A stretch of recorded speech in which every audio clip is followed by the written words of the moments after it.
नमस्कार। Ratio analysis का पहला पार्ट हमने पढ़ा था। उसमें हमने देखा था कि अनुपात विश्लेषण का क्या महत्व होता है, अनुपात विश्लेषण की क्या सीमाएं होती है, उसकी परिभाषा और उसके कॉन्सेप्ट को हमने समझा था। आज हम अनुपात विश्लेषण में जो कुछ महत्वपूर्ण अनुपात हैं उनके बारे में चर्चा करेंगे और सबसे पहले हम लाभदायकता अनुपातों को समझेंगे।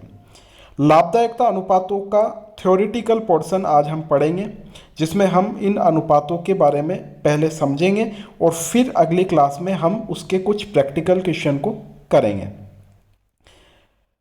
तो सबसे पहले लाभदायकता में प्रयुक्त औजार के बारे में हम बात करते हैं। प्रत्येक व्यावसायिक संस्था का प्रमुख उद्देश्य लाभ कमाना होता है।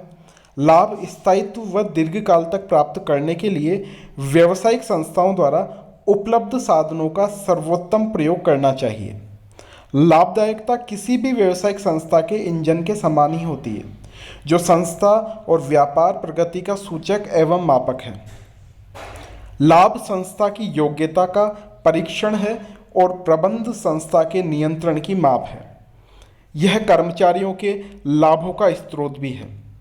सरकार को कर का भुगतान का आधार भी लाभ ही होता है, क्योंकि अगर संस्था को लाभ नहीं होगा तो वो कर का भुगतान नहीं कर पाएगी, वो कर्मचारियों को वेतन नहीं दे पाएगी संस्था, और ना ही वो अपने अंशधारियों को लाभांश दे पाएगी।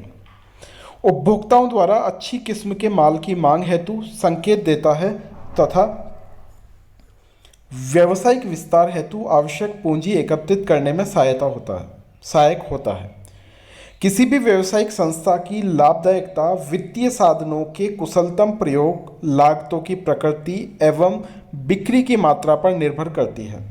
लाभदायकता को हम निम्न अनुपातों के अंतर्गत विश्लेषित कर सकते हैं। जो सबसे पहला अनुपात हम पढ़ने जा रहे हैं वो है सकल लाभ अनुपात, ग्रॉस प्रॉफिट रेशियो। ये अनुपात क्या होता है, इसकी गणना कैसे करते हैं, ये हम समझेंगे। तो सबसे पहले हम समझते हैं सकल लाभ अनुपात की गणना क्यों की जाती है। जो शुद्ध विक्रय होता है उसके प्रतिशत के रूप में यह अनुपात हमेशा ज्ञात किया जाता है। सकल लाभ और बिक्री के मध्य संबंध स्थापित करता है यह अनुपात, और इसे सकल उपांत यानी ग्रॉस मार्जिन कहते हैं। शुद्ध विक्रय सकल विक्रय में से विक्रय वापसी घटाकर आती है। इसका मतलब आपको प्रश्न में यदि ग्रॉस सेल्स दे रखी हो तो आपको उसमें से सेल्स रिटर्न को घटाना है, और इस तरीके से आपको नेट सेल्स की प्राप्ति हो जाएगी, और उस नेट सेल्स के आधार पर ही आपको ग्रॉस प्रॉफिट रेशियो की गणना करनी है। सकल लाभ शुद्ध विक्रय में से बेचे गए माल के प्रत्यक्ष खर्चों को घटाने के बाद प्राप्त होता है।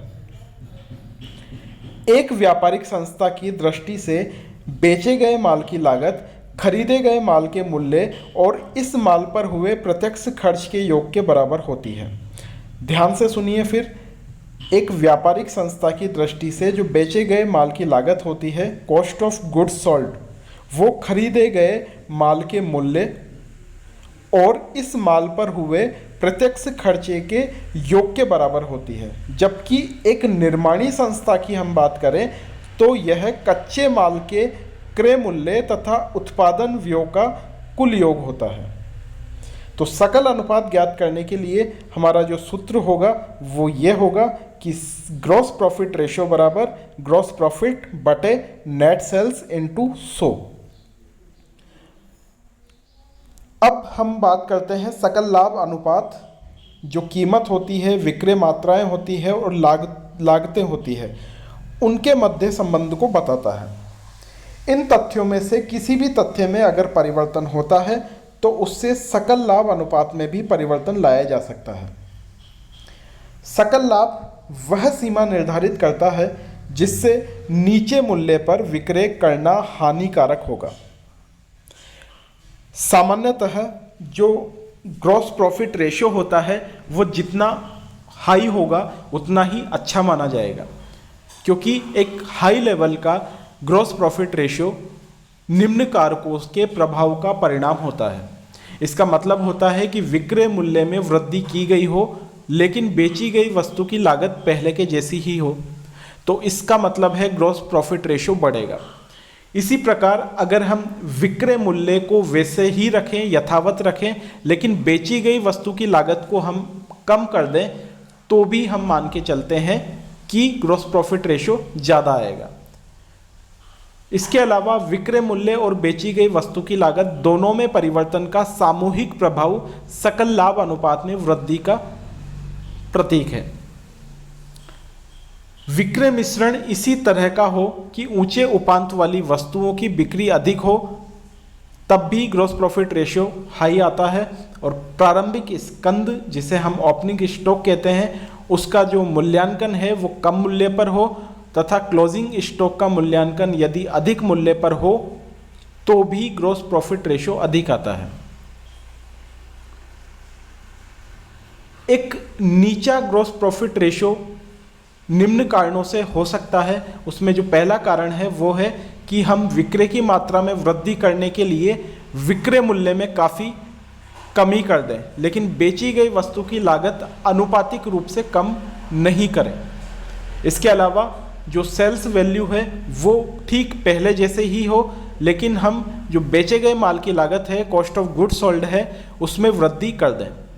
इसके अलावा बिक्री मूल्य में वृद्धि की गई हो लेकिन बेचे गए माल की लागत में अनुपात से अधिक वृद्धि हो जाए तो ग्रॉस प्रॉफिट रेशियो कम आता है। इसी तरीके से अगर हम क्लोजिंग स्टॉक का मूल्यांकन कम कर दें और ओपनिंग स्टॉक का मूल्यांकन अधिक राशि पर कर दें जानबूझकर, तो इससे भी ग्रॉस प्रॉफिट रेशियो होगा वो कम आएगा।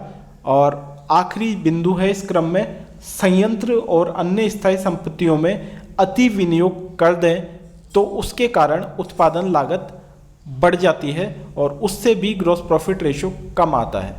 कहने का मतलब सिंपल है कि जिन भी कारणों से व्यवसाय को लाभ कम हो रहे हैं, लाभ घट रहे हैं, उनसे ग्रॉस प्रॉफिट रेशियो अपने आप कम हो जाएगा, और जिन भी कारणों से व्यवसाय के लाभ बढ़ रहे हैं उससे ग्रॉस प्रॉफिट रेशियो बढ़ जाएगा।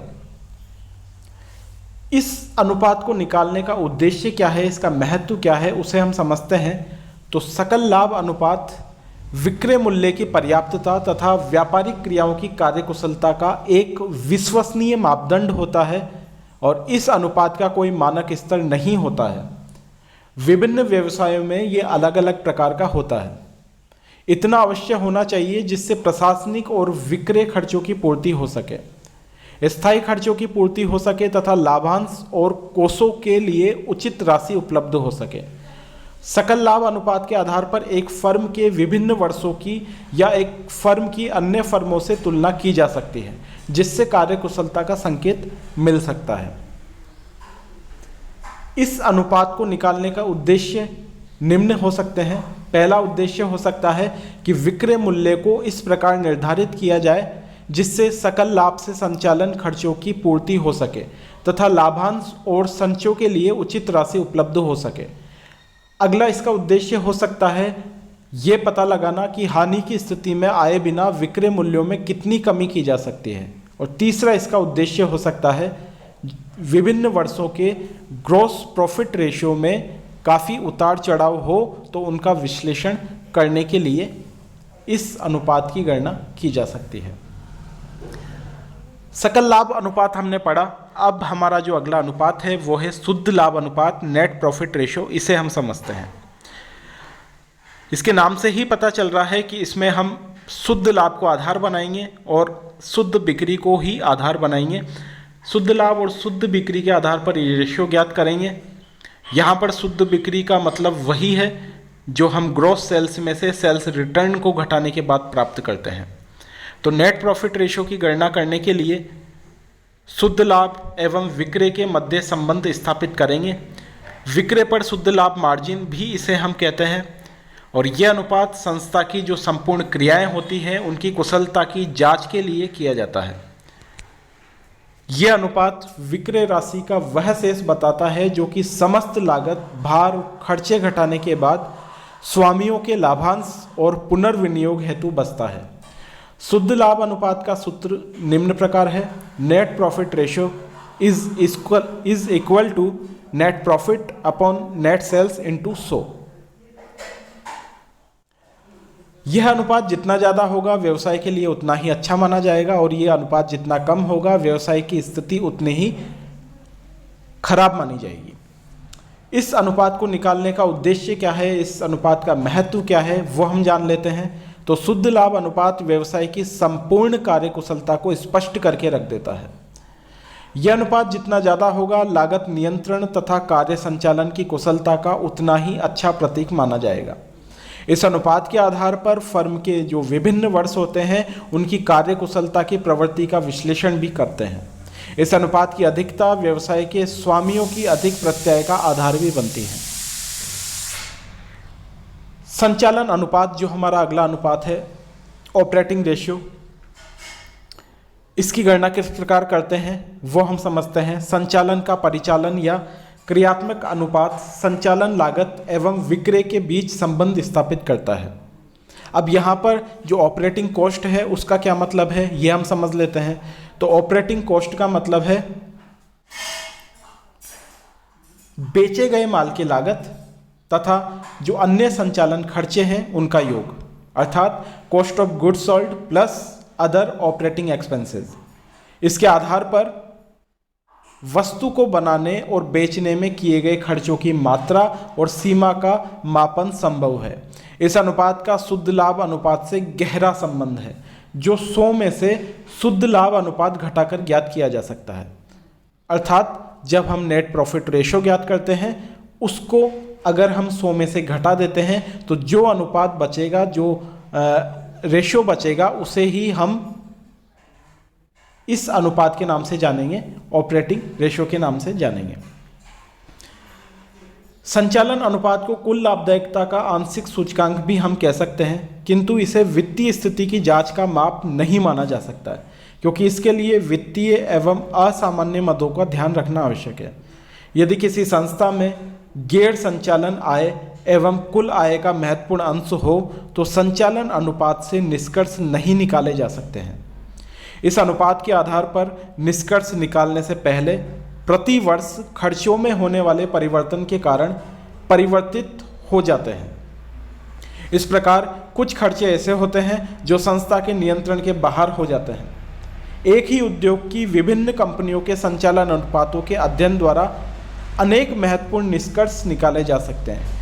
यह अनुपात अगर 75% से 85% के बीच होता है तो अच्छा माना जाता है, क्योंकि अगर यह अनुपात 75% हुआ तो नेट प्रॉफिट रेशियो इसका मतलब है 25% होगा, और 85% हुआ तो वो 15% होगा। अर्थात हम कह सकते हैं कि वो अनुपात 15 से 25% तक हो तो अच्छा माना जाता है, 25% से ज़्यादा हो तो भी अच्छा ही माना जाएगा। इस अनुपात का सूत्र निम्न प्रकार है। हम सबसे पहले ऑपरेटिंग कॉस्ट को भाग देंगे नेट सेल्स से। अब यहाँ पे ऑपरेटिंग कॉस्ट का मतलब है जो ऑपरेटिंग एक्सपेंसेस है उनको हम जोड़ देंगे कॉस्ट ऑफ गुड्स सोल्ड में। तो ऑपरेटिंग रेशियो का सूत्र हुआ ऑपरेटिंग रेशियो बराबर operating cost upon net sales into 100। Operating cost की गणना करने के लिए कॉस्ट ऑफ सेल्स में हम जोड़ रहे हैं ऑपरेटिंग एक्सपेंसेस को। संचालन अनुपात ऊंचा होना स्वास्थ्य के प्रतिकूल है। व्यवसाय गलत दिशा में जा रहा है अगर ये अनुपात ज़्यादा है। कहने का मतलब जो नेट प्रॉफिट रेशो है वो ज़्यादा होना चाहिए और ये जो ऑपरेटिंग रेशो है वो कम होना चाहिए, क्योंकि इसमें ब्याज, लाभांश और अन्य आवश्यकताओं की पूर्ति हेतु कम उपांत बचता है। इस अनुपात को निकालने का उद्देश्य क्या है और इसका महत्व क्या है वो हम समझते हैं।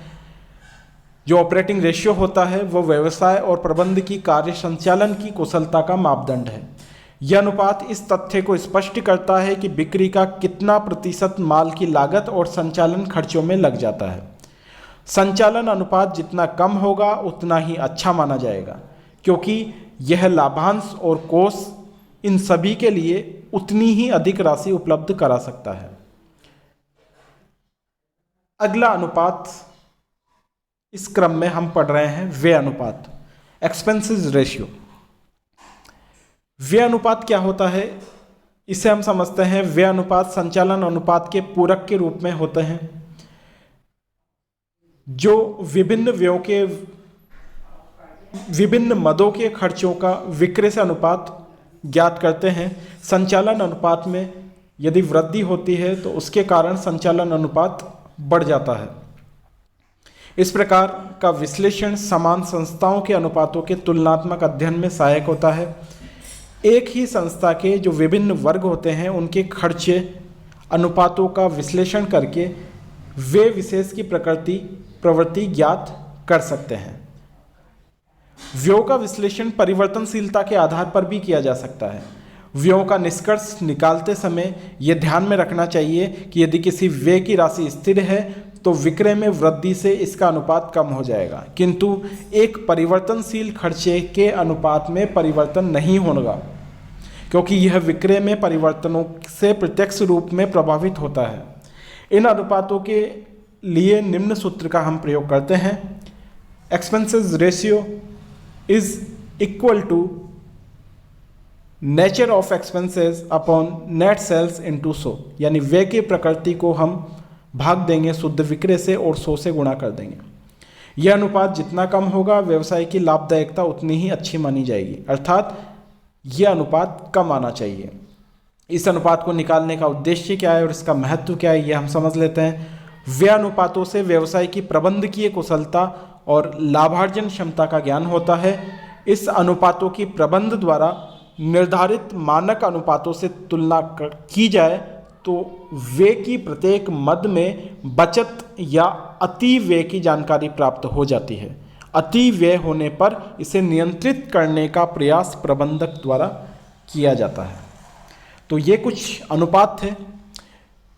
आगे हम और अनुपातों का अध्ययन करेंगे जो लाभदायकता से संबंधित है। नमस्कार।